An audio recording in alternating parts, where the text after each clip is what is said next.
بسم الله الرحمن الرحیم.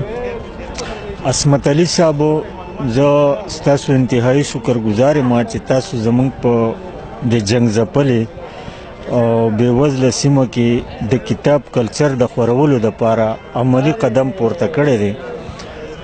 په مختلفو چې کوم نجی غیر سرکاري سکولونه دي په هغې کې ماشومانو ته کتابونه ورکوي، د پښتو کتابونه ورکوي. دا انتهایی غیر معمولي خبره ده.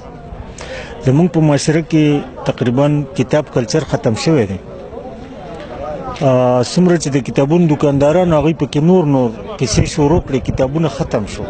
کوم چې لیکوال دي هغه چې کوم کتاب چاپ کوي نو هغه هم په دې بنیاد چې یاره یار دوست او ملګرو له به یې ورسو خرڅېږي نه، ځکه چې کتاب کلچر نشته. او بدقسمتي دا ده چې کتاب کلچر په ایجوکیشن ډپارټمنټ کې نشته. او زمونږ د ایجوکیشن چې کوم افسران دي باید چې دوی له داسې یو تربیت ورکړی شي چې دوی یورپ ته لاړ شي، دوی جرمني ته لاړ شي، دوی ترکیافته هیوادونو ته لاړ شي. هلته چې کوم خلک په ریلګاډي کې ناست دي د هغوی سره به خامخا کتاب په جرمني کې، په برطانیه کې، په فرانس کې، په امریکا کې او ستن چې په ریلګاډي کې کسان ناست په لسو کې به د نهو سره کتاب د دې مطلب دا دی چې لکه که موږ په سیټلایټ دور کې اوسېږو، که موږ په ګلوبلایزیشن کې یو، که موږ د فیسبوک ملګري یو، نو دا شیزونه کتاب کلچر نشي ختمولی.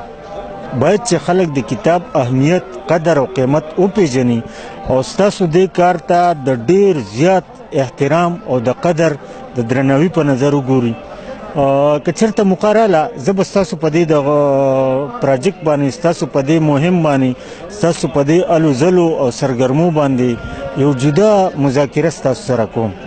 او د خپل طرف نه، د ټول بونیر د طرف نه تاسو ته سلام پیش کوم، تاسو ته شاباسي وایم او ستاسو دې کار ته ډېر لوی درناوی درکوم.